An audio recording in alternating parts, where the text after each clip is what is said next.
کہ جنت میں ایک ایک درخت ایسا ہے کہ اگر ایک گھوڑ سوار 100 سال تک، صحیح بخاری میں آتا ہے 100 سال تک گھوڑے پہ بھاگتا رہے، اس کے سائے سے باہر نہیں نکل سکتا. یہ جناب سائز ہے ایک درخت کا، سر ایک درخت کا. تو کائنات پھر کتنی بڑی ہے. بخاری مسلم میں آتا ہے جو سب سے آخر میں جنت میں جائے گا نا دوزخ سے نکال کے، وہ سب سے ادنا درجے کا جنتی ہوگا. لاکھوں کروڑوں سال دوزخ میں جلے گا، جب اس کے سارے گناہ دھل جائیں گے دوزخ کے عذاب کے عوض، اور بس اس کے پلے صرف یہ نیکی ہوگی کہ اس نے زندگی میں ایک دفعہ لا الہ الا اللہ کہا ہوگا، بس یہ کلمہ اس نے پڑھ لیا ہوگا، لا الہ الا اللہ محمد رسول اللہ، یا اپنے بھی وقت کے پیغمبر پہ جو اپنے زمانے میں امتوں کے تھے ان پہ ایمان لائے ہوں گے. تو جیسے ہی اس کو بخاری مسلم کے الفاظ ہیں دوزخ سے نکالا جائے گا، اللہ تعالیٰ فرمائے گا ہاں بھائی تیرے لیے زمین سے 10 گنا بڑی جنت. تو کہے گا یا اللہ تو خدا ہو کے میرے ساتھ مذاق کرتا ہے. تو بخاری مسلم کے الفاظ ہیں کہ اللہ تعالیٰ اپنی شان کے لائق مسکرائے گا اس کی بات کے اوپر. اللہ فرمائے گا مذاق نہیں کر رہا، حقیقت بات ہے کہ جو یہ روئے ارض ہے، یہ جو میریکل پلانٹ ارتھ ہے، اس سے 10 گنا بڑی جنت ہے اس شخص کے لیے جو سب سے آخری درجے کا جنتی ہے. اور سر جو شروع میں چلے جائیں گے ان کی جنتوں کا کون اندازہ لگا سکتا ہے. بخاری مسلم کے الفاظ ہیں کہ جنت میں ایک درجے والا اپنے سے اوپر والے درجے کو یوں دیکھے گا جیسے تم ستارے دیکھتے ہو، اور وہ فرق ایک نیکی کا ہوگا، ایک نیکی کا. اور یہ درجوں کا فرق، یہ تو سر اب ہمیں جب سائنٹسٹ بتا رہے ہیں نا گلیکسیز کی تعداد، اور بتا رہے ہیں جی 2.5 ارب گلیکسیز ہیں، اور ہر گلیکسی میں 300 ارب سے زیادہ سورج اور اس کے ساتھ زمینیں ہیں. تو یہ اللہ نے پورا انتظام کیا ہوا سر. اس وقت بھی جتنی کائنات ڈسکور ہو چکی ہے نا، اگر یہی جنتیوں میں بانٹ دی جائے نا تو یہ بھی اس سے بڑی ہے. اللہ نے تو کیا کچھ پیدا کر دیا. اسی لیے قرآن حکیم میں آتا ہے نا کہ تمہارے رب کے لشکروں کو کوئی نہیں جانتا اس کے سوا. ہم تو یعنی مخلوقات کا احاطہ کر ہی نہیں سکتے جو کچھ اللہ نے پیدا فرما دیا. تو اللہ تعالیٰ ہمارا ہے کہ ٹہنیوں والے درخت ہوں گے ان جنتوں کے. فَبِأَيِّ آلَاءِ رَبِّكُمَا تُكَذِّبَانِ فِيهِمَا عَيْنَانِ تَجْرِيَانِ، ان باغوں میں 2 چشمے جاری ہوں گے. فَبِأَيِّ آلَاءِ رَبِّكُمَا تُكَذِّبَانِ فِيهِمَا مِن كُلِّ فَاكِهَةٍ زَوْجَانِ، اور ان باغوں میں ہر طرح کے میووں کی بھی 2 قسمیں ہوں گی، ہر میوے کی 2 قسمیں ہوں گی. اللہ اکبر. فَبِأَيِّ آلَاءِ رَبِّكُمَا تُكَذِّبَانِ متقین علی فرش بطائنها من استبرق، جو جنتی ہیں وہ تکیہ لگائے بیٹھے ہوں گے بستروں پر جن کے استر جو ہیں وہ گاڑے ریشم کے ہوں گے. وجن الجنتین دان، اور دونوں باغوں کا پھل نیچا جھکا ہوگا. یہ نہیں ہے کہ جناب آپ وہ درخت اتنے بڑے بڑے ہیں تو جناب آپ کو کوئی سیڑھی لگا کے یا کسی ڈرون میں بیٹھ کے جانا پڑے، نہیں، ٹہنی لٹک رہی ہوں گی، بلکہ اشارہ کریں گے تو ٹہنی اپنے پاس آ جائے گی اور آپ اس کو پھل کے توڑ کے کھائیں گے.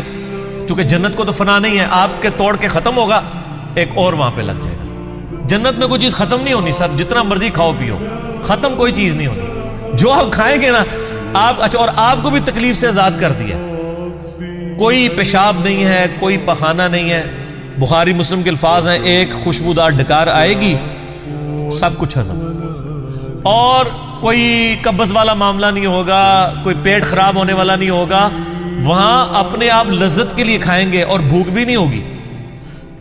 بھوک کے بغیر بھی لذت کی وجہ سے آپ کھانا کھائیں گے، اور لذت کی وجہ سے آپ جتنا مرضی. یہاں پہ بھی لوگ بھوک کے بغیر لذت کے لیے کتنا کچھ کھا جاتے ہیں، کہتے ہیں میں تو انہیں کھانا کھا کے آیا تو رکھو تو پھر 2 پلیٹیں کھا جاتے ہیں.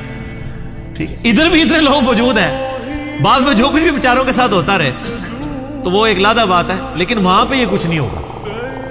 فَبِأَيِّ آلَاءِ رَبِّكُمَا تُكَذِّبَانِ فِيهِنَّ قَاصِرَاتُ الطَّرْفِ لَمْ يَطْمِثُهُنَّ إِنسٌ قَبْلَهُمْ وَلَا جَانٌ، ان جنتوں میں نیچی نگاہوں والی حوریں ہوں گی جن کو نہ کسی انسان نے چھوا ہوگا نہ کسی جن نے اس سے قبل. اچھا، ان آیات سے اب یہ بھی پتہ چل گیا کہ جنوں کے لیے بھی ایک جنت ہے اور انسانوں کے لیے بھی جنت ہے. جنوں کے لیے ظاہر ہے ان کی ریکوائرمنٹس اپنی ہیں، آپ کو پتہ ہے صحیح بخاری میں آتا ہے، صحیح مسلم کے اندر کہ نبی علیہ السلام نے منع کیا ہے کہ آپ گوبر یا ہڈی کے ساتھ استنجا نہ کریں کیونکہ جنوں کی خوراک ہے اس کے اندر. ہماری خوراک تو گوبر یا ہڈی کے اندر نہیں اللہ نے رکھی ہوئی ہے.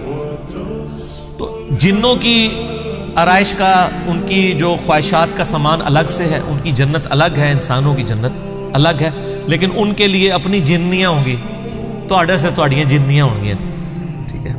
وہاں لیکن جنیاں نہیں ہوں گی، وہاں پہ بڑی شریف قسم کی بیویاں ہوں گی. جی فَبِأَيِّ آلَاءِ رَبِّكُمَا تُكَذِّبَانِ كَأَنَّهُنَّ الْيَاقُوتُ وَالْمَرْجَانُ، اور یہ جنتی عورتیں ایسی ہوں گی گویا یاقوت اور مرجان ہیں. وہ تو صحیح بخاری میں آتا ہے کہ وہ یعنی ایسی ٹرانسپیرنٹ حوریں ہوں گی کہ ان کی جو پنڈلیاں ہیں، پنڈلیوں کے پیچھے ہڈیوں میں جو گودا ہے نا، وہ بھی ٹرانسپیرنٹ نظر آ رہا ہوگا. یہاں پہ تو خیر ان چیزوں میں شاید کوئی اتنی اٹریکشن نہ ہوگی، کوئی شیشے کی کوئی حور بن کے سامنے آ جائے. وہاں کی ریکوائرمنٹس ڈیفرنٹ ہیں، وہاں کے لیے وہاں جا کے پتہ چلے گا.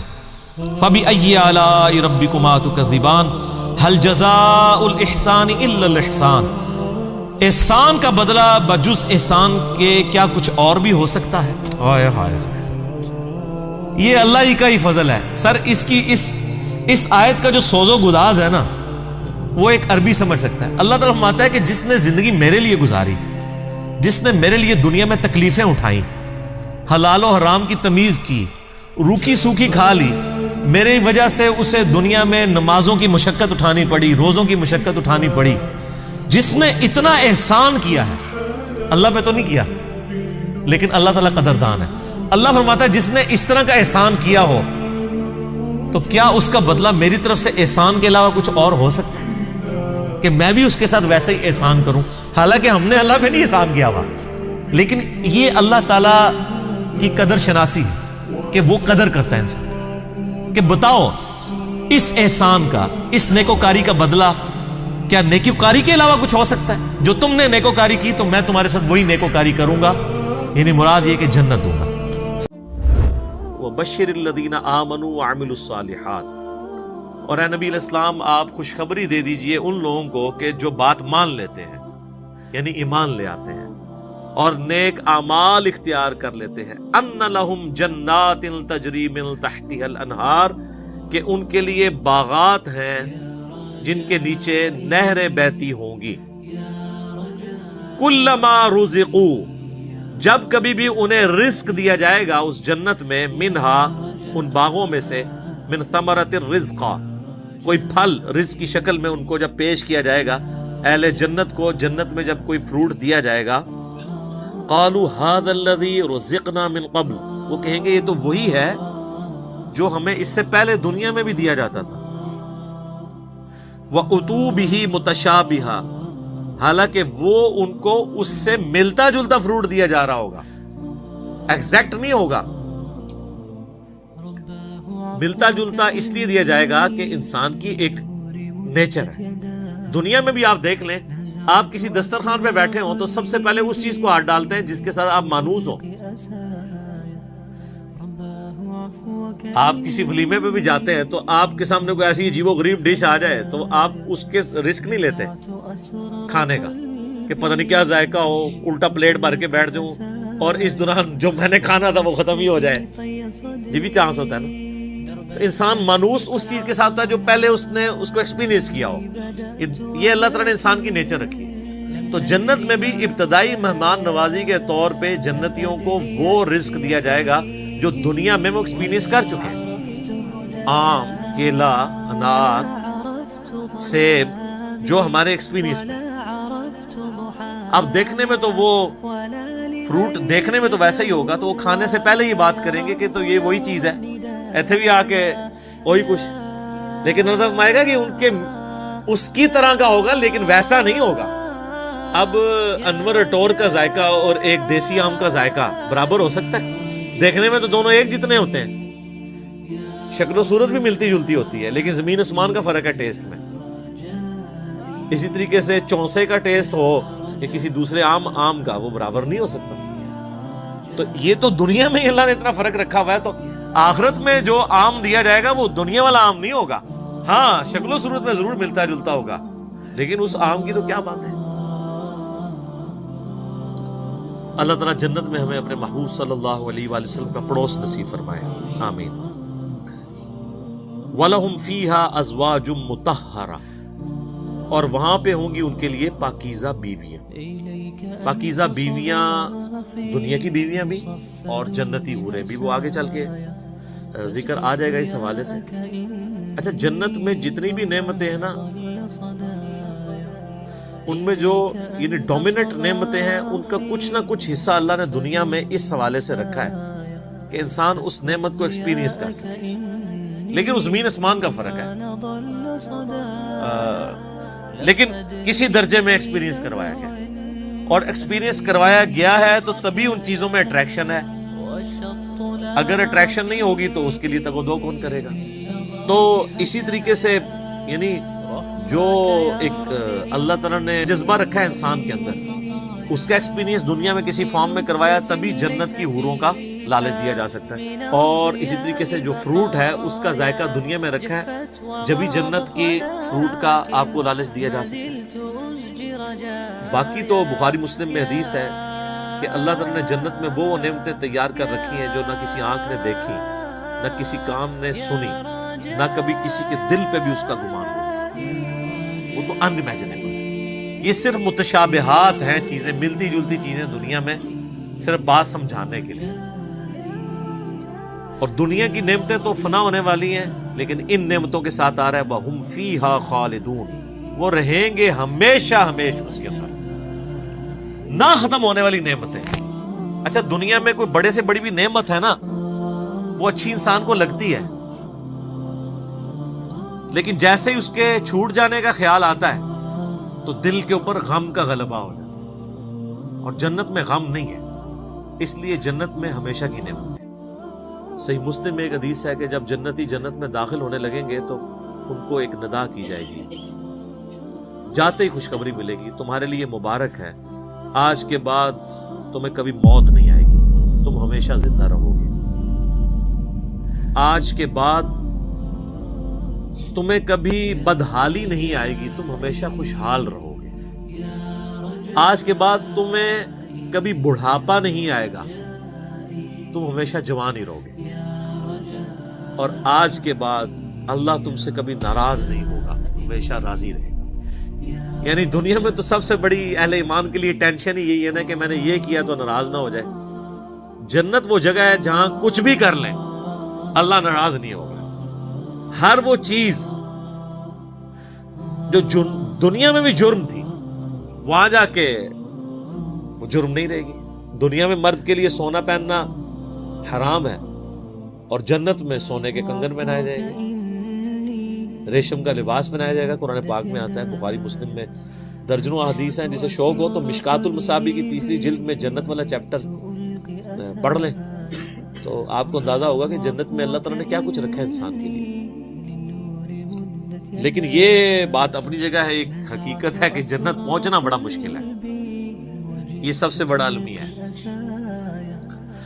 یہ تو بابوں نے آپ کو ایک خدا کا تعارف کروایا نا کہ جنت تو اپنی جیب ہی چاہے. کتابیں یہ نہیں بتاتی, کتابیں کچھ اور ہی بتاتی.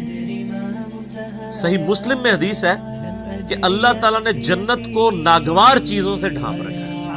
یعنی جنت تک پہنچنے کے لیے کئی ناگوار چیزوں سے آپ کو گزرنا پڑے گا, پھر جنت آئے گی.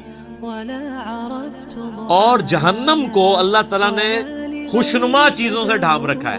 یعنی ہر اٹریکٹ فل چیز دوزخ کی طرف لے کے چلی جائے. ناگواری تو ہے نا, یعنی روزانہ 5 وقت نماز پڑھنا دنیاوی طور پہ ایک تردد تو ہے, سردیوں میں وضو کرنا ایک تردد تو ہے, گرمیوں کے روزے رکھنا ایک تردد تو ہے, حلال اور حرام کا فرق کرنا ایک تردد تو ہے. اور دوسری طرف آپ جو اپنی مرضی کے مطابق کوئی بھی کام کرتے جائیں وہ سیدھا آپ کو دوزخ کی طرف لے جائے گا, جو آپ اپنی مرضی سے کریں گے. اور جو اللہ کی مرضی سے کرنا پڑتا ہے اس میں تردد تو ہے, ظاہر وہ نفس کے خلاف ہے.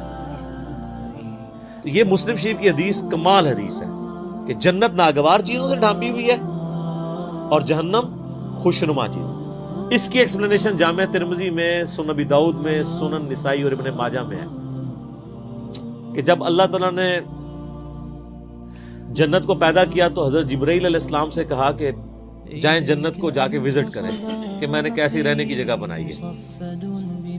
جب حضرت جبرائیل علیہ السلام جنت گئے اور اس کی خوبصورتی دیکھی تو اللہ تعالیٰ نے کہا کہ جبرائیل کیسا پایا جنت کو؟ کہا اللہ تیری عزت کی قسم کوئی بندہ ایسا نہیں ہوگا جو اس میں جانے کے لیے جان دھڑ کی بازی نہ لگا دے. کیا زبردست جگہ تُو نے بنائی ہے. اللہ نے فرمایا اچھا, اللہ تعالیٰ نے جنت کو ناگوار چیزوں سے ڈھانپ دیا, کہ مسلم شریف کی حدیث, اور کہا اب جا کے ذرا جنت کو دیکھو. جب وہ دیکھ کے آیا تو انہوں نے کہا تیری عزت کی قسم مجھے نہیں لگتا کوئی بندہ جنت میں جانے میں کامیاب ہوگا, اتنا مشکل ہے. سر یہ ہے کتابوں کا خدا. یہاں کہتے ہیں نہیں جناب, ایک دفعہ بھی پڑھ لیا, ایک دفعہ بھی پڑھ لیا, ایک پھیرا ہی لگے گا. اور سورہ فرقان میں اللہ فرماتا ہے کہ جہنم ہمیشہ رہنے کے لیے بھی بری جگہ ہے اور ایک لمحے کے لیے رہنے کے لیے بھی بری جگہ. آپ لاکھ کہتے رہے کہ پھیرا لگے. اچھا یہ پھیرا بھی اس لیے ہم کہتے ہیں کہ ہم نے کبھی اس پھیرے کو امیجن نہیں کیا, آپ کو ادھر بیٹھے بیٹھے امیجن کروا دیتے ہیں. اگر کسی شخص کو یہ کہا جائے کہ ایک فجر کی نماز چھوڑنے پہ آپ کو فجر سے ظہر تک ایک ایسے کمرے میں وقت گزارنا پڑے گا جو 10 بائی 10 فٹ کا ہوگا, اس میں 100 کوبرا سانپ ہوں گے, 100 بچھو ہوں گے, 100 اژدہے ہوں گے, لیکن صرف فجر سے ظہر تک بس, تو کوئی امیجن بھی کر سکتا ہے اس کو؟ وہ ان سانپوں کو تو آپ مار بھی سکتے ہیں, جہنم کے سانپ کے بارے میں کوئی سوچ بھی سکتا ہے؟ چونکہ ہم نے امیجن نہیں کیا ہوتا اس لیے ایک پھیرے کی بات کرتے ہیں. اور یہ تو بہت بڑی میں نے مثال دی ہے. اگر کسی شخص کو کہا جائے نا کہ فجر کی نماز چھوڑنے پہ فجر سے ظہر تک آپ کو صرف ایک موم بتی کا وہ چھوٹا سا جو فلیم ہوتا ہے نا اس کے اوپر یوں ہاتھ رکھنا پڑے گا فجر سے ظہر تک, سر 10 سیکنڈ نہیں کو رکھ سکتا. تو یہ کہنا آسان ہے پھیرے والی بات.